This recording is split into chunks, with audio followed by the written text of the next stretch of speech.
Hey guys, welcome to my YouTube channel. This is the fifth video in the series of light reflection and refraction.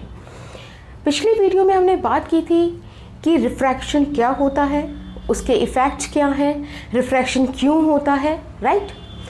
अब इस video में हम बात करने वाले हैं लॉज ऑफ रिफ्रैक्शन की, okay? 2 laws of refraction. Number 1 is that incident light ray, refracted light ray and normal all lie in the same plane. Let's say this is an interface, okay? This would be an incident light ray. Here is our normal, and let's say this is the original path of this light ray, and this is the refracted one, okay? So this is incident light ray, this is normal and this is refracted light ray. ये तीनों raise एक ही plane में लाई करेंगे. So let's say this is an x-axis and this is an y-axis, okay? तो आप देखेंगे तो incident ray, refracted रे xy प्लेन में लाई कर रही है, नॉर्मल भी इसी प्लेन में लाई कर रहा है, राइट? तो पहला लॉ हमारा यही रहेगा. तो हमारे पास ये 2 laws of refraction है. Number 1 is the incident ray, refracted ray and normal all lie in the same plane. Okay, I explained this one. The second law is the ratio of sin I, the sine of angle of incidence, यानी कि incident ray और normal के बीच का angle, this angle, sine of this angle and sine of r, it means the sine of this angle is constant for a given pair of media. इसका मतलब कि हमें ये जो 2 मीडियम दिए हुए हैं उसके अंदर sine I over sine R एक कांस्टेंट होगा, राइट? तो ये हमारे पास लॉज ऑफ रिफ्रैक्शन है. अब इसमें ये जो लॉ है ये बहुत इंपॉर्टेंट रहता है इस कांस्टेंट की वजह से. इस कांस्टेंट को हम रिफ्रैक्टिव इंडेक्स कहते हैं.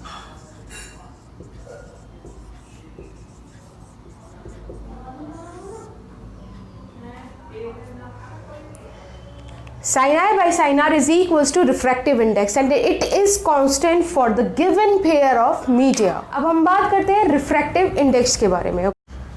रिफ्रैक्टिव इंडेक्स को n से रिप्रेजेंट किया जाता है. रिफ्रैक्टिव इंडेक्स 2 सिमिलर क्वांटिटीज़ का रेशो है, सिमिलर क्वांटिटीज़ का रेशो, विच मीन्स कि ये यूनिटलेस है, ओके? इसकी कोई यूनिट नहीं है. तो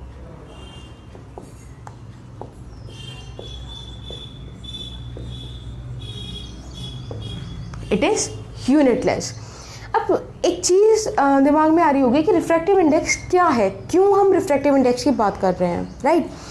तो इससे पहले हम एक बार जाने देंगे रिफ्रैक्टिव इंडेक्स को और किस किस तरह से डिफाइन किया जाता है इसके अलावा, ठीक है? लाइट मीडियम 1 से मीडियम 2 में ट्रेवल कर रही है, तो इस चीज़ को अगर हम रिफ्रैक्टिव इंडेक्स में दिखाना चाहें तो हम उसको इस तरह से दिखाते हैं, यानी कि रिफ्रैक्टिव इंडेक्स इस कंडीशन में इस तरह से लिखा जाएगा.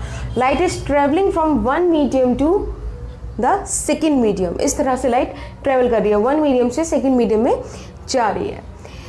अब इसको हम स्पीड ऑफ लाइट के रेशियो में भी लिख सकते हैं, यानी कि इस तरह से v1 is the speed of light in medium 1 and v2 is the speed of light in medium 2, okay? तो हमारे पास रिफ्रैक्टिव इंडेक्स के लिए एक डेफिनेशन ये भी है, okay? Refractive index of air और वैक्यूम, एयर या वैक्यूम, इसका रिफ्रैक्टिव इंडेक्स 1 होता है, okay? Medium to medium refractive index change होता है. अभी एक टेबल यहाँ पे दिखाई जाएगी जिसमें आप देख सकेंगे कि डिफरेंट मीडियम्स का रिफ्रैक्टिव इंडेक्स डिफरेंट होगा, ओके? जैसे कि डायमंड का 2.42 होता है और इसी तरह से ग्लास, वाटर, डिफरेंट ग्लासेस, सबका अपना अलग अलग रिफ्रैक्टिव इंडेक्स होता है, राइट? एयर और वैक्यूम का रिफ्रैक्टिव इंडेक्स 1 होता है, ठीक? हमारे पास रिफ्रैक्टिव इंडेक्स 2 टाइप के देखने को मिलते हैं. एक होता है रिलेटिव वैल्यू, मतलब कि रिलेटिव रिफ्रैक्टिव इंडेक्स, और एक होता है एब्सोल्यूट रिफ्रैक्टिव इंडेक्स, राइट? बात अगर एब्सोल्यूट रिफ्रैक्टिव इंडेक्स की जाए तो absolute refractive index individual medium का रिफ्रैक्टिव इंडेक्स, मतलब अगर हम एयर और वैक्यूम के रेफरेंस में किसी मीडियम का रिफ्रैक्टिव इंडेक्स कैलकुलेट करें, यानी कि हम बात करें, हम कह दें कि भाई फर्स्ट मीडियम एयर है और सेकेंड मीडियम हमारा वाटर है, राइट। तो अब एयर और वाटर की बात कर रहे हैं, ठीक है, यानी कि हम वाटर को एयर के रेफरेंस में यहाँ लिखने वाले हैं, ठीक है। तो जो हमें रिफ्रैक्टिव इंडेक्स का वैल्यू मिलेगा वो एब्सोल्यूट होगा, ओके, वो वाटर का होगा। क्यों? क्योंकि एयर का तो 1 है, राइट। तो वो जो रिफ्रैक्टिव इंडेक्स मिलने वाला है वो एब्सोल्यूट वैल्यू मिलेगा वाटर के रिफ्रैक्टिव इंडेक्स की। लेकिन अगर हम बोल दें कि भाई फर्स्ट मीडियम एयर नहीं है, ग्लास है, लेट्स से, ओके, वैसे तो ये चेंज हो जाएगा डायग्राम क्योंकि ग्लास डेंसर है in comparison of water, okay.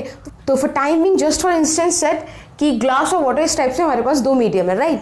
तो अब इसमें से कोई भी एयर या वैक्यूम तो नहीं है, तो जो रिफ्रैक्टिव इंडेक्स का वैल्यू आएगा वो रिलेटिव वैल्यू होगा, ओके। आई होप क्लियर हुआ होगा। तो मतलब एक सिंपल सी बात है कि विद रिस्पेक्ट टू एयर या वैक्यूम हम बात करेंगे तो वो एब्सोल्यूट रिफ्रैक्टिव इंडेक्स होगा।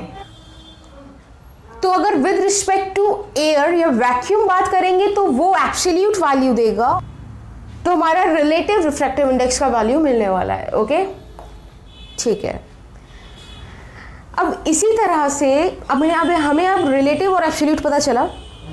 तो अगर हम एब्सोल्यूट रिफ्रैक्टिव इंडेक्स की बात करें तो जैसे आपने देखा यहाँ पर 2 हमें मीडियम देखने मिल रहे हैं, तो एब्सोल्यूट में हमें एक ही मिलेगा। अगर हम 1 मीडियम को एयर बोल देंगे तो हमें सिर्फ N2 का वैल्यू मिलेगा। लेकिन अगर रिलेटिव कुछ इस तरीके का आ रहा है, कोई और मीडियम है, एयर और वैक्यूम नहीं है, तो हमें दोनों मीडियम ही शो करने पड़ेंगे, रिप्रेजेंट करने पड़ेंगे, ठीक है।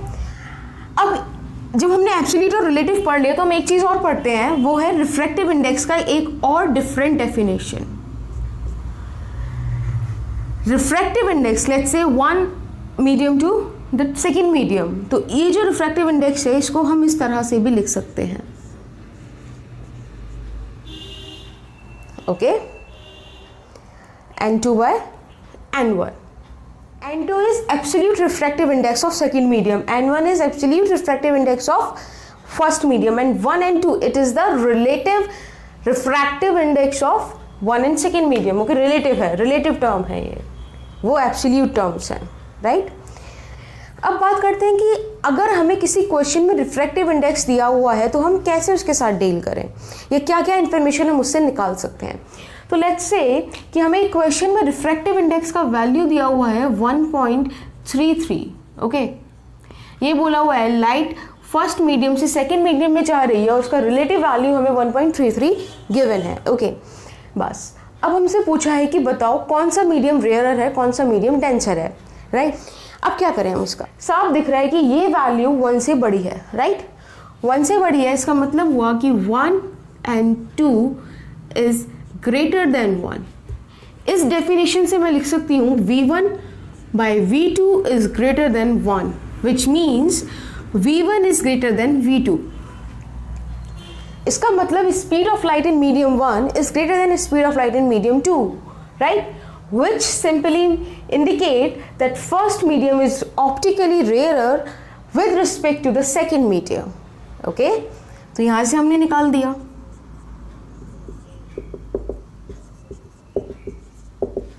ठीक, एक तो इस तरह से हम डील कर सकते हैं।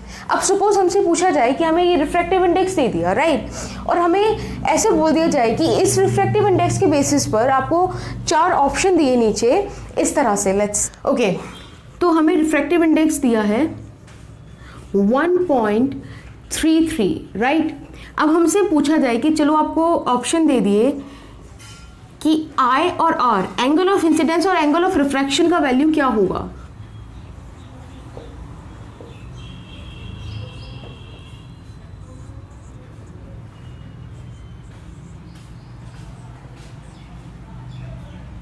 लेट्स से,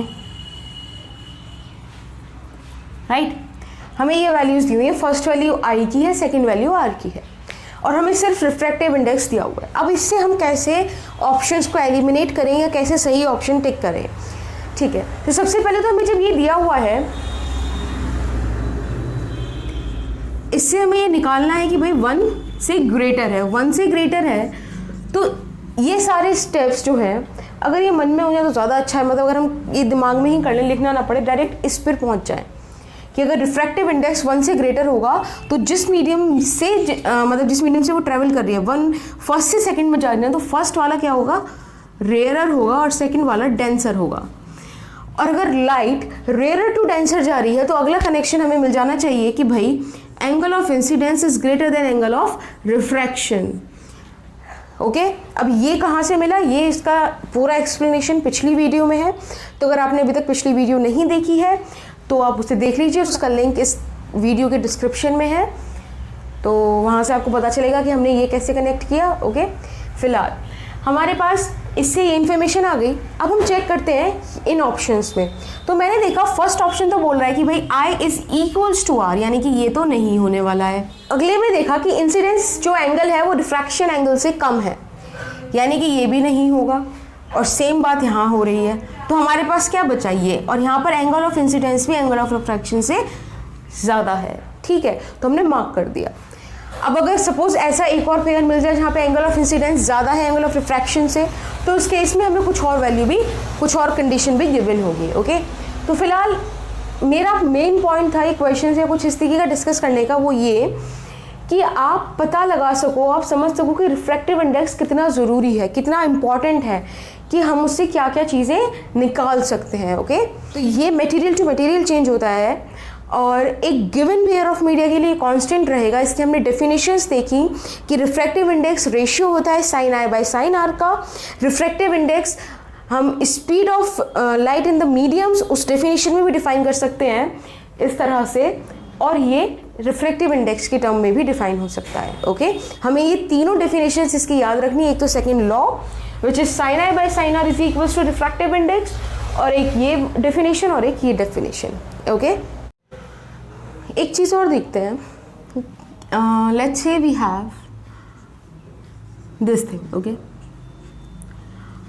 तो इसका मतलब हो गया V1 बाय V2। अगर मैं कहूँगी लाइट सेकेंड मीडियम से फर्स्ट मीडियम में आ रही है तो इसका मतलब हो गया V2 bye V1, right. Okay, अब ज़रा इक्वेशन फर्स्ट को देखिए, यानी कि इस इक्वेशन को, this is equation first. Okay, यहाँ आप देखिएगा कि मैं इसे ऐसे लिख सकती हूँ,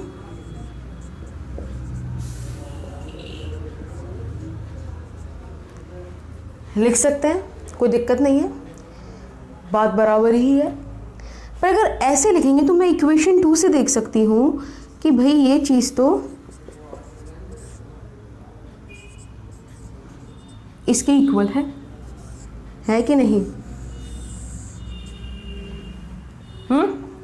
यानी कि इससे बहुत इम्पॉर्टेंट ये रिजल्ट, ये कंक्लूजन हमें मिला है, ये बहुत ही इम्पॉर्टेंट कंक्लूजन है, राइट। तो रिफ्रैक्टिव इंडेक्स के केस में ये जितनी भी टर्म्स यहाँ बॉक्सेस में हैं उनको हमें याद करना है, याद रखना है। न्यूमेरिकल्स में ये सब चीज़ें बहुत हेल्प करने वाली हैं।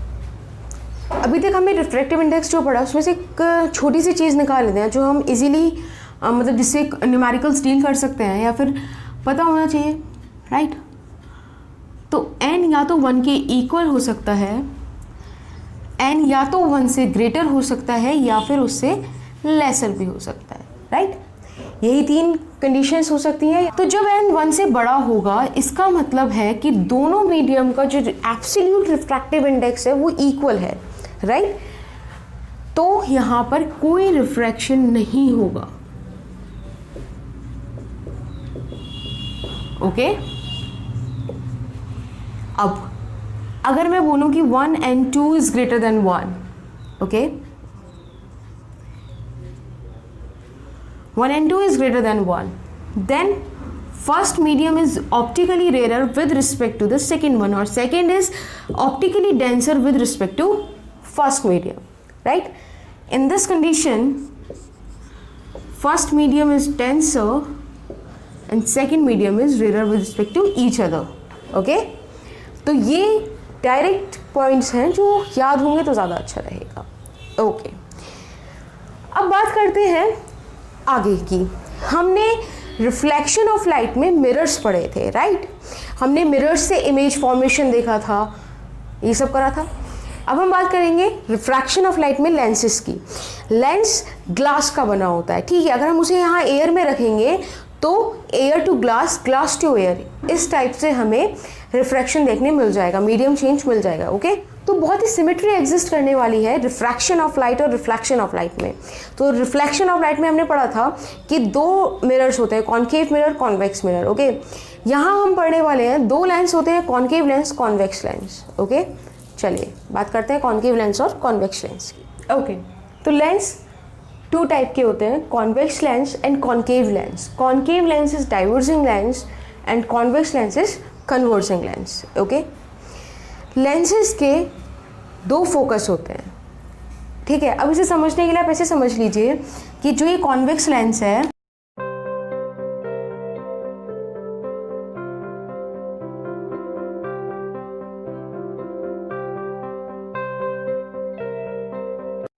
इस तरह से दो ग्लास स्फीयर्स के पार्ट है, ओके।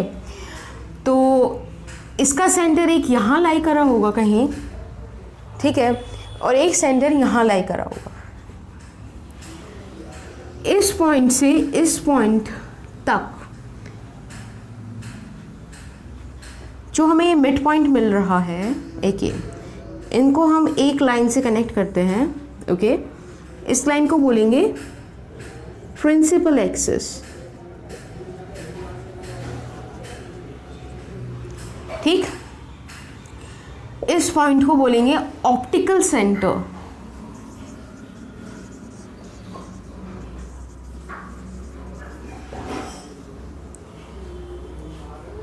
ये पॉइंट, इसे ट्वाइस ऑफ फोकस बोलेंगे। अगर बात करें रिफ्लेक्शन की तो वहां हमने सेंटर ऑफ कर्वेचर बोला था, राइट। इसे यहां बोलेंगे twice of focus, twice of focus, और ये भी ट्वाइस ऑफ फोकस ही होगा। डिफ्रेंशिएट करने के लिए यहाँ प्राइम लगा देते हैं, okay. This is twice of focus, this is twice of focus prime, okay. Optical centre और ट्वाइस ऑफ फोकस के बीच का जो डिस्टेंस होगा, बिल्कुल मिड पॉइंट जो होगा, उसे बोलेंगे फोकस, एफ। और यहाँ भी ऑप्टिकल सेंटर और ट्वाइस ऑफ फोकस प्राइम के बीच में जो मिड पॉइंट होगा उसे बोलेंगे F prime, okay. Optical centre से एफ तक के डिस्टेंस को बोलेंगे फोकल लेंथ, राइट। और यहां भी ये डिस्टेंस इक्वल ही होगा, ठीक। तो optical centre, focus, twice of focus, focus prime, twice of focus prime, focal length, okay. ये सब चीज़ें क्लियर होती हैं, प्रिंसिपल एक्सिस क्लियर होती है। तो अगर हमने रिफ्लेक्शन वाला पोर्शन पढ़ा हुआ है तो इस चीज़ें समझने में ज़्यादा, मतलब हमें उतना डिफाइन नहीं करना पड़ेगा जितना उधर डिफाइन करना पड़ा था। तो ओ ऑप्टिकल सेंटर, एक यही न्यू टर्म है, बाकी एफ ट्वाइस ऑफ फोकस और ये सब हमें पता चल गया होगा, ठीक है, ठीक है। तो अब बात कर लेते हैं, अगर हाँ कॉन्केव लेंस की बात करें तो कॉन्केव लेंस, यहाँ हमारे पास इस तरीके का सिचुएशन हम इमेजिन करेंगे, ओके। यहाँ भी दो फोकस लाई करेंगे, ऑप्टिकल सेंटर होगा, राइट। ऑप्टिकल सेंटर और ट्वाइस ऑफ फोकस का मिड पॉइंट एफ कहलाएगा। ऑप्टिकल सेंटर और 2f प्राइम का जो मिड पॉइंट होगा वो f प्राइम कहलाएगा, ओके। ये फोकस है, ये डाइवर्जिंग लेंस है, राइट। अब बात कर लेते हैं रूल्स ऑफ इमेज फॉर्मेशन की। Now rules for image formation, okay. Lens से कैसे हमें इमेज ऑब्टेन हो उसके लिए कुछ रूल्स है। कोई लाइट रे प्रिंसिपल एक्सिस के पैरेलल है तो आफ्टर रिफ्लेक्शन वो लाइट फोकस से पास हो जाएगी, ओके। कॉन्वेक्स लेंस के केस में, कॉन्केव लेंस जो कि एक डाइवर्जिंग लेंस है वो इसे डाइवर्स करेगा, राइट। इस केस में हमको ऐसा अपीयर होगा कि लाइट फोकस से पास हो रही है, ठीक है, ऐसा हमको अपीयर होगा। रूल नंबर 2, जब लाइट फोकस से पास होगी आफ्टर रिफ्रैक्शन वो प्रिंसिपल एक्सिस के पैरेलल हो जाएगी, ओके।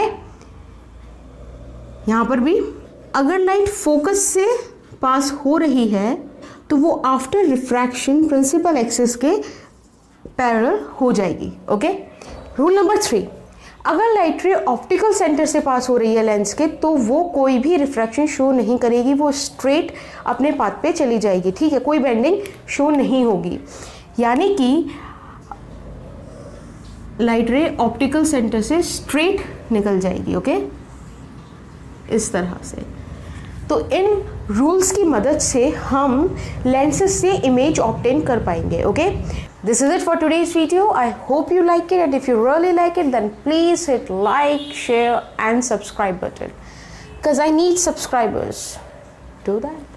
Subscribe this channel.